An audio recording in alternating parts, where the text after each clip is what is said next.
Hey guys, welcome to another episode of Paladin Comics Finish Line Hobbies. This today is a special find. Purchased this about a week ago. This is a vintage pan car, RC car find. So what does that mean? That means that these cars were the first or second generation of RC car back in the mid to late 70s. These are all from Team Associated.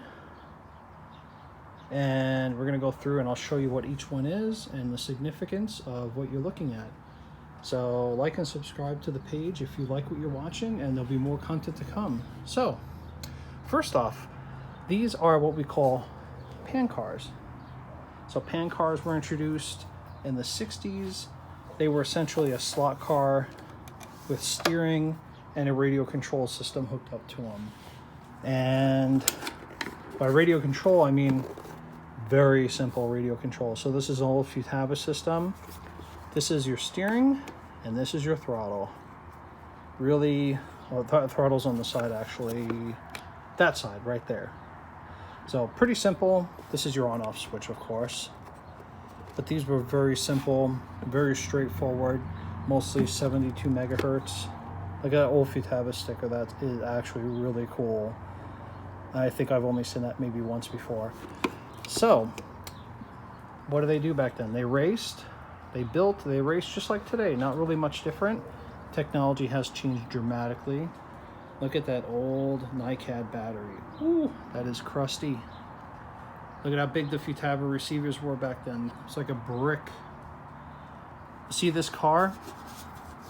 This is a pan car because the chassis is a pan. A flat chassis, nothing special. It's got a cutout for the motor. That's the motor. Battery pack sits on top. Have your steering in the front. Pretty straightforward stuff. These cars use a straight axle in the back with nylon. This is the bulkhead for they call it like a rear pod. Well, they had it. This changed as things got moved along. This whole back section became a separate sub-assembly, and it was held on by a T-plate. So things changed quite a bit as time went on to give the cars a little bit more suspension. But that car is approximately from 1976 or so, right around there. That is a RC12L, or 12E back then is what they called it, or 12I depending upon the year. But this is a 12E. It does have ball bearings, but they're kind of worn out. This car is more complete here. This is pretty cool. This is the stock Porsche body that came with the kit back then. You can either get it with a body or without. It just depended. So this particular model, that orange servo you see there, that's what steers the vehicle. And there's also one that controls the speed.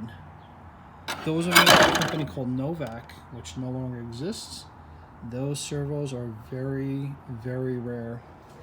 This model also has what's called a swipe speed controller. So see that washboard looking thing? An arm would swipe across it and move the energy from the battery pack right to the motor. So that is really, really old school. There's the motor. It has a blue, what's called an end bell. That's the end of the motor that you take off so you can service the motor. This one's actually in really nice shape. Tires look actually fairly good for as old as it is. This car is also a 12E pan car from about the same time period. So going through some of the parts that came in this lot, look at the servos. It came with 4 extra servos, and these are extremely rare. These are so hard to find. Called Bantam Midget. That was the name of the servo, but these were made in California by Novak Electronics. So those are valuation on that car, probably close to 100, 120. This car probably being a little bit more because it's more complete with the body. This will probably bring about 150. Each servo, which I may take out of that car, but each of these servos are worth about $100 a piece. They are very hard to come by. They might even be worth more. One of the gems found in the lot, this is a brushed motor from a company called Race Prep. This company, before they went out of business, they were located here in Arizona, down in Mesa, and then before they went under, they were up in Prescott Valley. This is a sample of some old parts from back then from Team Associated. This was the original packaging. They had this blue checker type of label, but this is essentially the axle that would go in the back of that car. So that part bag is very difficult to find. Estimation value on this has got to be somewhere in the $60 to $80 range. The race prep motor, never opened. It's worth about $150 to $200 easily. This bumper, I don't think this is Team Associated. I'm not sure who made it. I don't see anything there actually. But it doesn't look like it's a kit. It's not a. It's an aftermarket type of front bumper. It might be worth 10 to 20 bucks. And then we have all kinds of odd hardware that came with the lot. These are differential balls that go in the rear end. Can't get that out. There we go. These go between the spur gears and the differential plates. These are really hard to find too because they made them in so many different sizes. So that's pretty awesome. Okay, moving on. So this is probably the rarest piece in here, aside from the servos, of course. But this is an RC12E. This is the ready-to-run version, made by Team Associated, pre-painted, ready to go out of the box. Extremely rare. These are not decals. The body's actually painted, which is pretty awesome. It's funny because it says McLaren and Ferrari, but it's actually a Ferrari. So a little bit of paint coming off on the back here, but that's not a big deal. That black is easy to replace. It's probably the easiest color to fix on the Lexan body.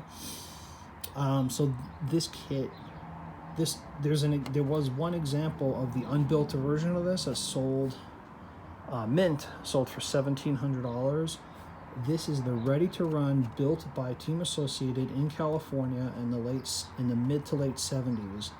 It's an RC12E. Ready-to-run version is extremely rare. I've never seen one before in person, only in pictures online. So this kit is very, very difficult to come by. So take a look at it on the inside. We'll take off the body. So looking at the body, we can see the driver tree. Pretty simple, but effective. And that was made specifically for the car. And here's the chassis, which just needs a slight cleaning, nothing too crazy, but the way you can tell this is still good is the plastic is white. The bumper is not cut up. It's a little marred, but not too bad. All of this can be cleaned up pretty easily. A little bit of orange glow, and you'd be amazed how, and a brush, of course, before, and then some orange glow, and this thing will shine up so good. That is the stock motor. Receiver is out, which was this. That was the receiver that appeared to be in there, which I might put back in just for the fact that it would be all original. And look at that crusty old battery. I would definitely chuck that though. That battery is beyond its useful age. And then the car, yes, it has been used, but it's in really good shape. Awesome shape. And the tires are actually pretty nice. They don't have flat spots. They actually look pretty decent. So I was pretty excited about that, and that was pretty awesome to see. And then the main toolbox, which is where these parts came out of, we have old school motors. We have more motors here, more Team Associated. Some of these are all harder to find now. Like this particular version of the stock racing motor, the labels changed color as time went along. That one doesn't even have a label on it. And then you have some graphite lubricants and tools. That sort of stuff always comes with these lots, most of which is worthless for the most part. Then we have a really nice Trinity brushed motor right there. You gotta be careful, this thing is really top heavy. A Trinity motor here. Another Team Associate. Well, actually, this is a Mabuchi motor. Yeah. That's the torque-tuned motor, I believe. So that's actually kind of cool. Too bad the label is beat to death on it. And then you have other random things like radio crystals and odd hardware. You know, usually these get sold off in lots. I group them all together in one shot. But this is all useful stuff. Look at the old pinion gears there. Those come in super handy. Have some more random Futaba servos, which these are different from the newer ones because the connection is much different. It's not the Easy Connect. This is the old version of a servo connector, which they worked. They were just susceptible to getting damaged easily. And then just some random stuff, nothing too crazy. But like that motor is worth about 20.